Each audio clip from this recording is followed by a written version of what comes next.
White Linda Peterson. Tells. Black woman to leave her own pool. Unaware. She's the police chief. What if the police were called on you while you were the police chief? Danielle Harris just wanted a peaceful afternoon at her neighborhood pool, but within minutes she was accused of trespassing, confronted by a woman who didn't recognize her face, and threatened with the very department she now led. What unfolded next wasn't just shocking. It was a reflection of the silent racism hiding in plain sight. And Danielle, she wasn't staying silent anymore. The sun hung low in the sky, casting a warm golden glow over the sleepy suburban town of Brookside Meadows. The streets, lined with neatly trimmed hedges and freshly painted fences, seemed untouched by time. Children ran through sprinklers, their laughter echoing in the air as parents sipped lemonade on their porches. Everything appeared perfect, as if a real-life postcard had come to life. At the Brookside Meadows Community Pool, a familiar hum of activity filled the air.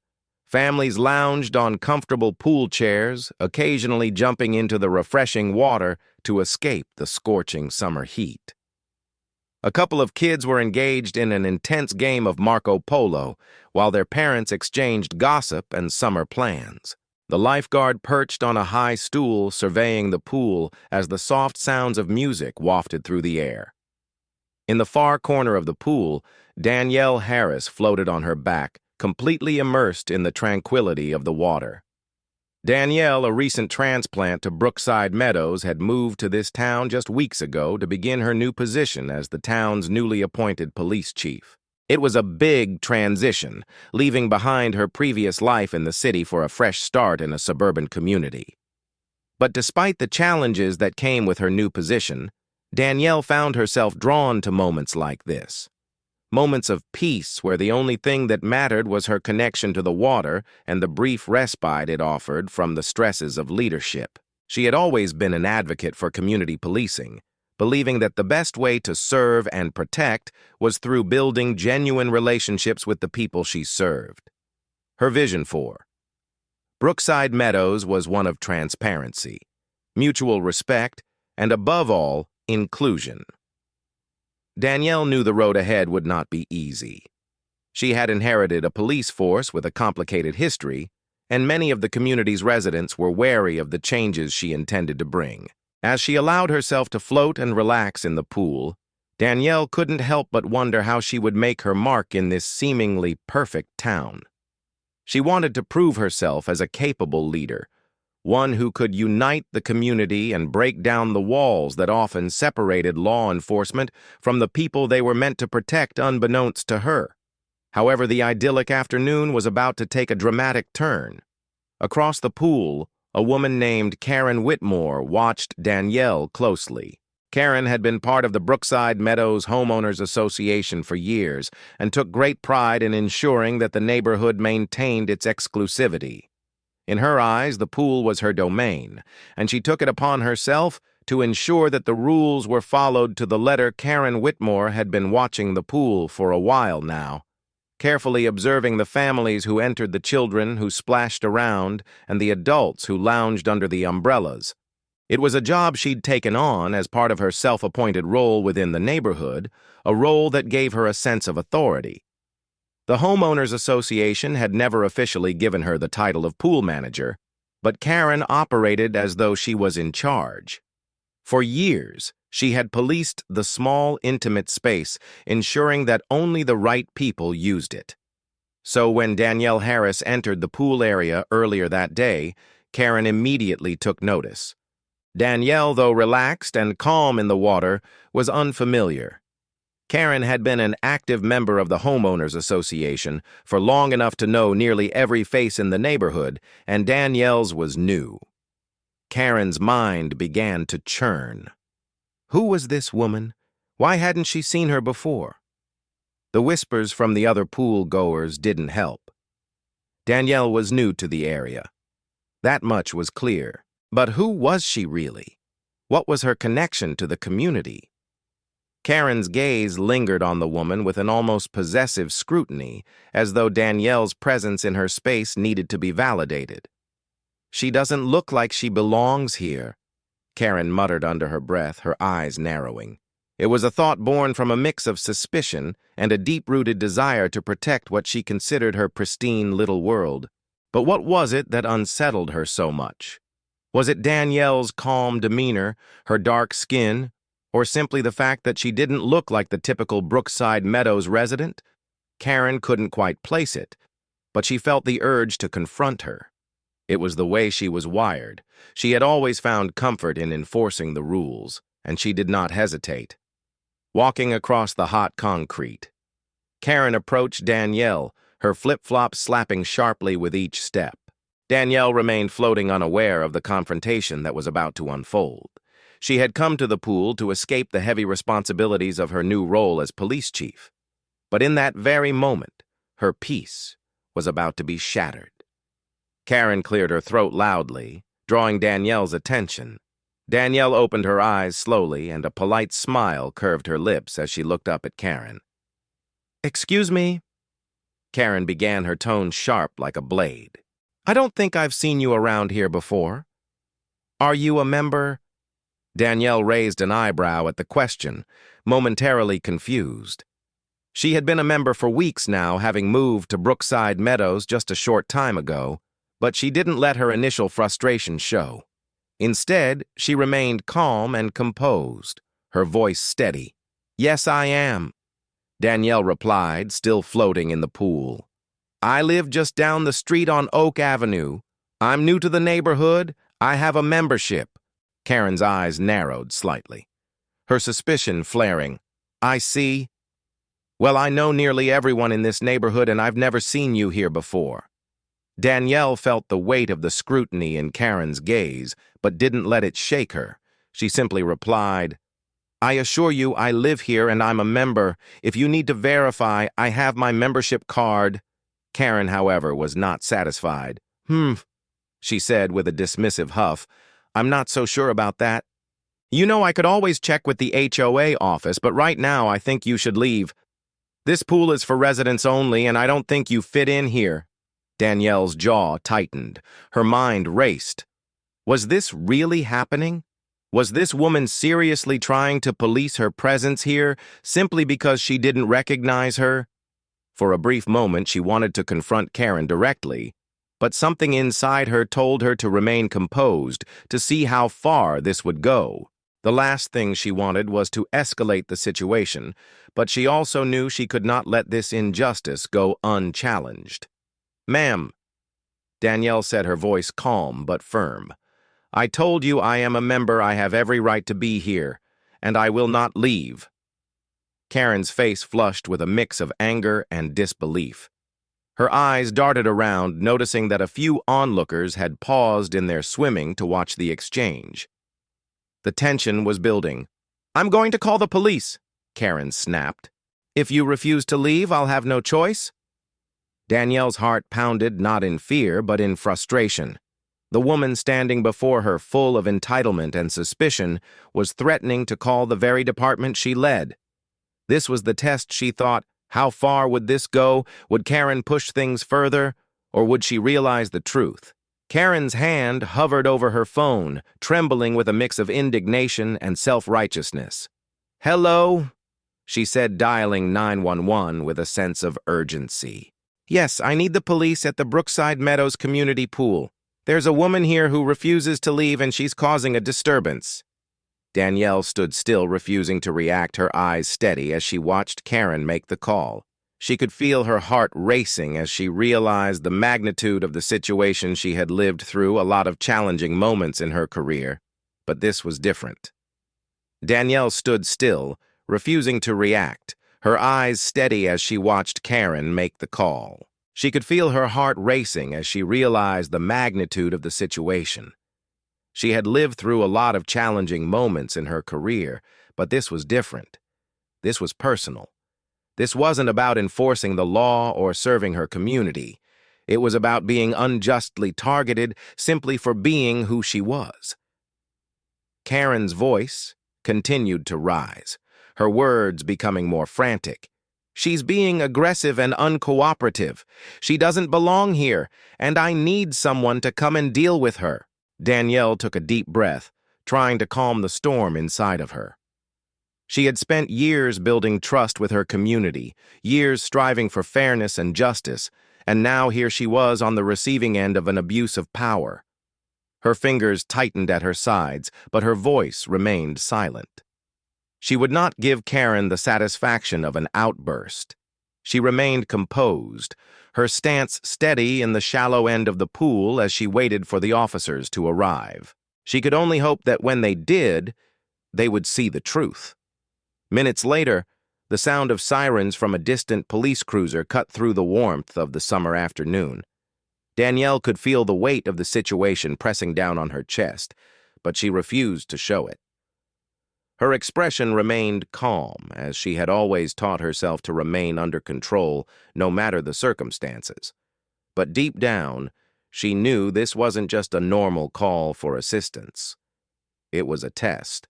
When Officer Marcus Reed and Officer Jamie Collins arrived at the pool, their faces were calm, almost bored. They had seen their fair share of calls from minor disputes to more serious confrontations, but as they approached Karen, who was practically shaking with righteous indignation, they could tell this wasn't a simple misunderstanding. "Ma'am, what's the situation here?" Officer Reed asked, looking first at Karen and then at Danielle, who was still standing in the pool, her arms folded. Karen rushed to explain, the words tumbling out like a flood of accusation. "This woman is trespassing. She's causing a disturbance. I've never seen her before, and she's refusing to leave. She's being aggressive. I think she should be removed immediately." Danielle's calm voice interrupted before Karen could continue. "I'm a member of this pool, and I'm not trespassing. I live in this neighborhood, and I've had my membership for weeks." Officer Collins, a seasoned officer, studied Danielle for a moment before turning to Karen. "Have you seen her membership card?" she asked. Karen hesitated, visibly thrown off. "Well, no, she just told me she has one, but she's not acting like she belongs here." Officer Collins turned to Danielle and nodded. "Can you show us your membership card, ma'am?" Danielle, knowing that she was in the right, simply nodded. "Of course, my membership card is in my bag on the lounge chair." Officer Reed stepped forward to retrieve the card. He wasn't particularly concerned, but something about the way Karen had raised the alarm made him cautious. He returned moments later, holding the card, confirming its validity. "This is her membership." Officer Reed said, "Everything checks out." Karen's face flushed a deep shade of crimson. She had hoped that the officers would take her side, that the power of the law would back her personal sense of control over the pool. But her hopes were dashed. She opened her mouth to argue, but Officer Collins stopped her with a sharp glance. "Ma'am, it seems like this situation was a misunderstanding. We don't need to escalate it further." Danielle's eyes remained steady on Karen, her frustration bubbling beneath the surface, but she kept her voice level. "I've already told you I'm a member, but you felt the need to call the police on me. You assumed something without even asking. This isn't just about the pool, Karen. This is about respect." Karen flustered, and realizing that the situation was slipping out of her control, took a step back. I wasn't thinking clearly," she stammered. "I was just making sure the rules were followed." Officer Reed gave Karen a firm but understanding look. "We understand that. But this situation is about more than just rules. It's about how we treat each other as members of a community." Danielle's gaze remained steady. "Exactly how we treat each other. And what happens when someone is targeted unfairly because of assumptions, because of biases? I'm sure you wouldn't have called the police if I were someone else." The words hung in the air between them. Karen's face paled as the weight of Danielle's statement began to sink in. She had acted based on assumptions and a sense of entitlement. Her self-righteousness had led to an unnecessary conflict that was now spiraling out of control. Officer Collins looked at Karen and then at Danielle. "We can't change what's happened, but what we can do is learn from it." It didn't take long for news of the incident to spread through the neighborhood. Social media was quick to pick up the viral story. Videos of the confrontation were shared, first from the few bystanders who had witnessed the scene, and later from those who had heard about it. In the span of hours, Danielle's experience at the pool became the talk of the town. People began to share their thoughts. Some sympathetic, others critical of the way Karen had handled the situation. What if it had been someone else? One commenter asked, would she have called the police so quickly? Would she have treated them the same way? The question lingered in the air, resonating with many who had experienced similar biases themselves. But even in the digital age, rumors and accusations spread quickly. Some residents supported Karen, claiming she was simply trying to ensure that the neighborhood's standards were upheld. Others, however, began to see a more insidious pattern in Karen's actions. One woman, Monica Evans, who had witnessed Karen questioning an elderly couple of color at the local park months before, spoke out publicly. "This isn't just about a pool," she wrote in a community Facebook group. "It's about a pattern of prejudice. I've seen Karen target people before, questioning their right to be in spaces she considers her own. This has happened before." As more people came forward, the full extent of Karen's behavior began to unravel. Residents who had previously been silent about Karen's actions found the courage to speak out. Others quietly rallied behind Danielle, showing their support for her calm handling of the situation.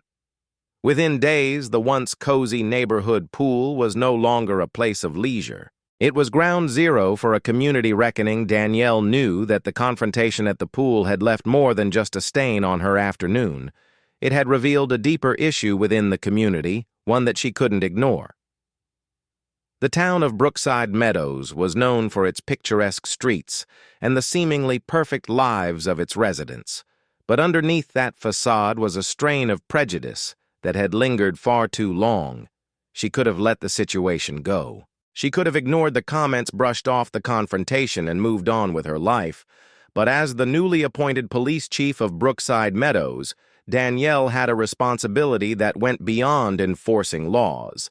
She had a duty to ensure that every resident felt safe, heard, and respected. So Danielle did what she knew was right. She filed a formal complaint against Karen for harassment, outlining the events at the pool and the harm that Karen's actions had caused. It wasn't just about her, Danielle realized. It was about the whole community. That night, as Danielle sat at her desk reviewing the paperwork for the complaint, she reflected on the significance of what had transpired. This was more than just a personal battle. It was a chance to help the town confront its issues, to raise awareness about racial prejudice, and to foster a culture of understanding and respect. The decision wasn't an easy one, but it was necessary. Back in her home, Karen struggled to process the events of the day. Her phone buzzed with notifications, some condemning her actions, others offering words of support. She had never been under such scrutiny before. The neighborhood that had once felt like her domain now seemed distant, almost alien. As the community began to turn on her, Karen realized she was no longer the unchallenged authority she once was. The posts on social media were relentless, some calling her a racist, others questioning her place in the homeowners association.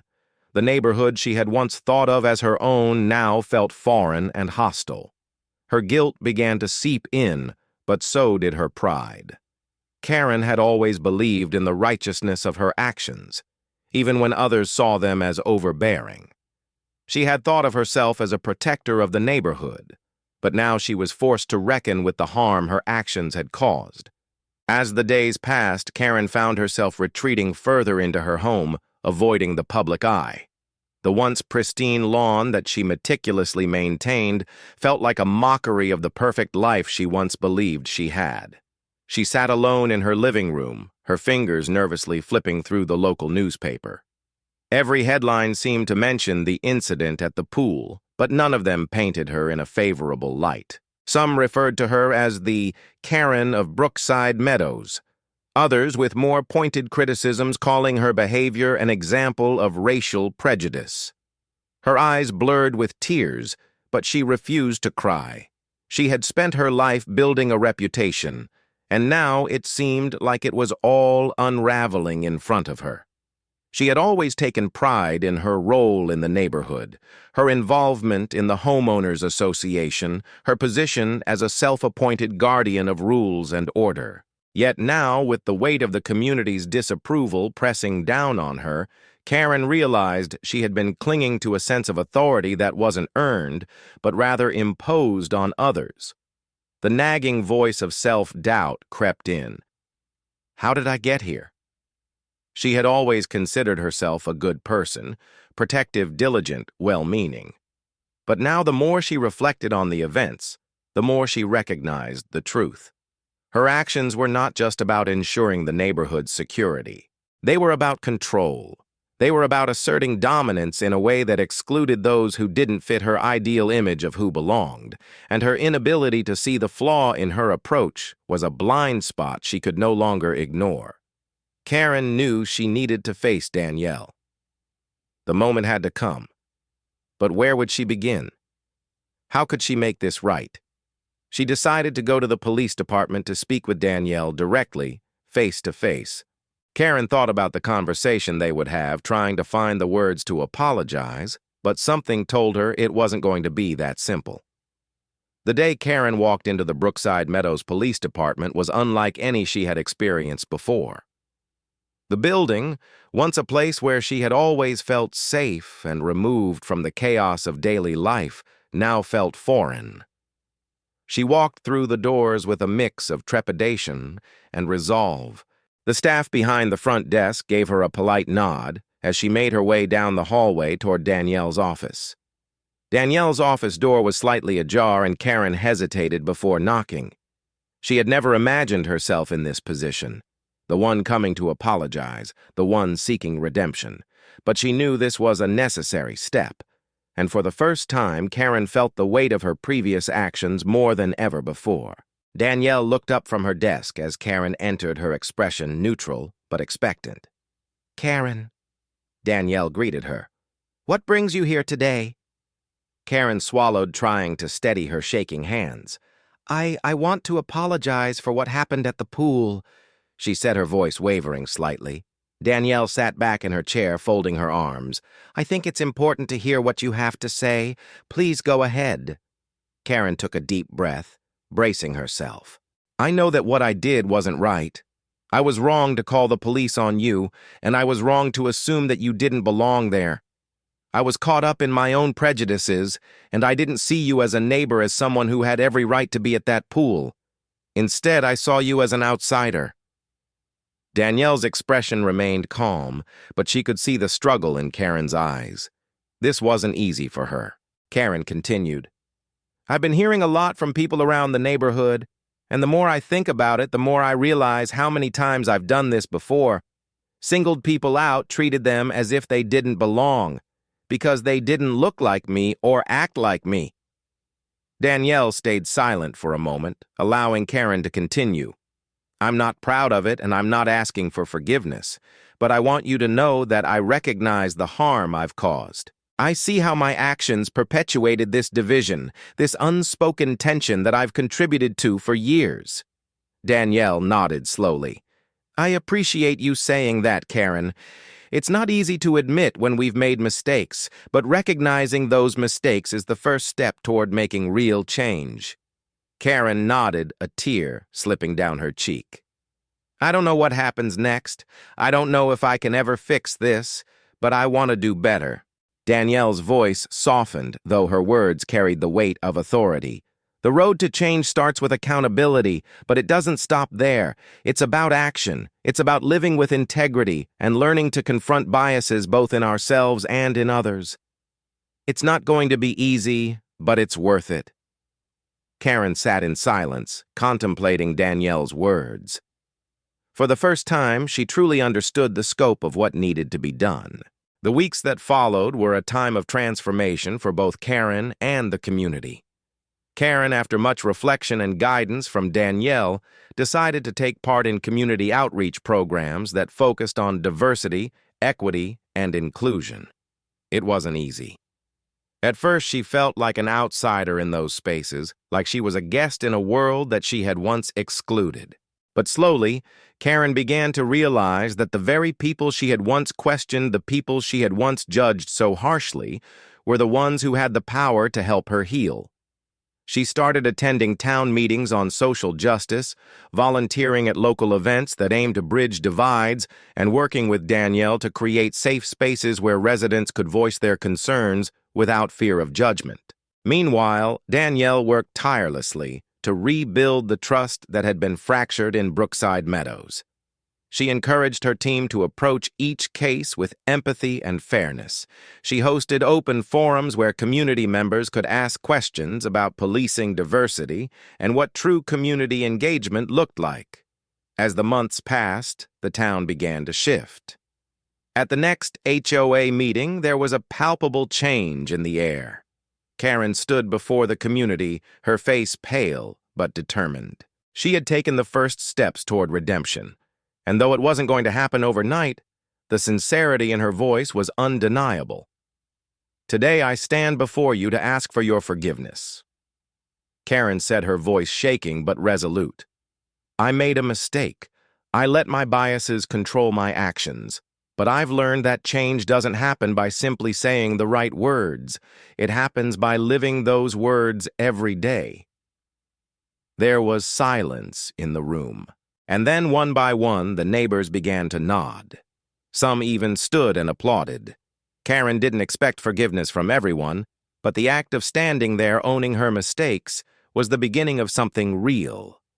As the seasons changed and the leaves turned from green to gold, the town of Brookside Meadows began to embrace a new era. The difficult conversations that had started in a poolside confrontation had blossomed into opportunities for healing, understanding, and real change. Danielle continued to lead with grace and firmness, and Karen, though she still struggled at times, was learning to walk the difficult path of self-reflection and growth. The summer heat may have sparked the fire, but it was the determination of people like Danielle and Karen to seek accountability and healing that turned it into something more meaningful. A lesson not just for Brookside Meadows, but for every community. And so the story of Brookside Meadows of prejudice, confronted and biases broken, continued. A story of two women who, despite their differences, chose to move forward together. Their journey was not about perfection, but progress. A reminder that even in the face of division, there is always a chance for understanding, growth, and unity. The story of Karen and Danielle is not just one of confrontation. It's a powerful testament to the potential for personal growth, accountability, and ultimately reconciliation. Through their unexpected and uncomfortable encounter at the pool, two women seemingly worlds apart in their backgrounds and experiences were brought face to face with their own biases and the profound impact those biases have on others. At the heart of this story is a simple yet profound lesson. Change begins with acknowledgement. Karen, initially entrenched in her assumptions and prejudices, had to confront the truth of her actions. It was only when she stopped defending herself and truly looked at the harm she had caused that she was able to take the first steps toward meaningful change. This moment of self-reflection, painful as it was, is a crucial turning point. It reminds us that growth often comes from our most difficult, humbling experiences. We can all learn from Karen's willingness to admit her mistakes and seek a better path forward.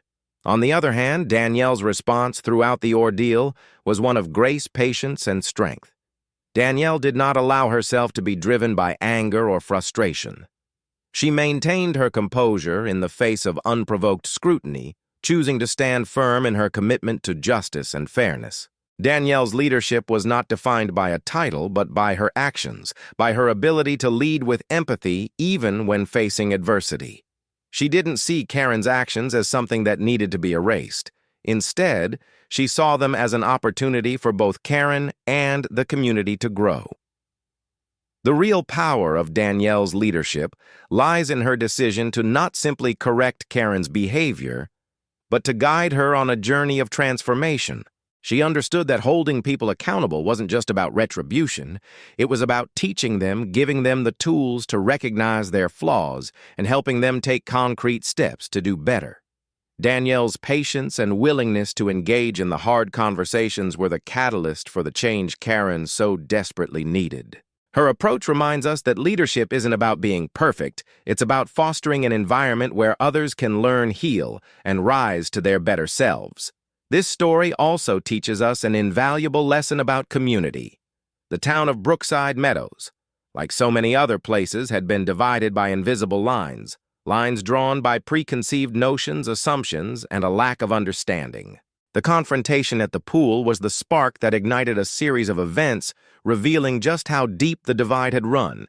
But it was also the spark that ignited something much more important: dialogue. Karen's eventual apology, her willingness to engage with the people she had wronged, was a pivotal moment in transforming the atmosphere of the town. It's easy to point fingers to blame others, but the true test of character comes when we look inward and ask ourselves, what can I do to make things better? Danielle, through her actions and commitment to transparency, showed the community that the path to healing is not just about confronting wrongs, but about listening to one another. It's about understanding the struggles others face and committing to fight for a better future together. Karen's transformation from a woman bound by fear and judgment to one seeking redemption and accountability embodies the possibility of change that exists within all of us. We all have the ability to grow, to challenge our own assumptions, and to make choices that foster inclusivity and empathy. In the end, this is what the story of Brookside Meadows teaches us. Change is hard, but it is possible. It takes self-awareness, humility, and most importantly, action. It requires people like Danielle, who are willing to lead with understanding and compassion, and people like Karen, who are brave enough to admit their mistakes and do the difficult work of changing the ripple effect of one woman's willingness to step forward and lead, and another's courage to learn and apologize, has the power to create lasting change in an entire community. As the residents of Brookside Meadows continue on their journey of growth, their story is a reminder to all of us that we must constantly examine our own actions and beliefs. Are we open to learning? Are we brave enough to confront the biases that may exist within us? Are we willing to forgive others and ourselves when we fail? The answers to these questions shape not only who we are as individuals, but the kind of communities we build. At a time when division can often feel overwhelming, the story of Karen and Danielle reminds us that empathy, accountability, and personal growth are the tools we need to move forward. It's not about achieving perfection. It's about striving for progress, understanding, and connection. If this story has resonated with you, inspired you, or made you reflect on your own beliefs and actions, we invite you to support our channel. Subscribe to stay connected with more powerful real-life stories. Every like, comment, and share spreads the message. We can all learn. We can all grow. We can all build stronger, more inclusive communities together. Don't forget to turn on notifications so you never miss a story like this. Thank you for joining us. One story at a time, we can change the world.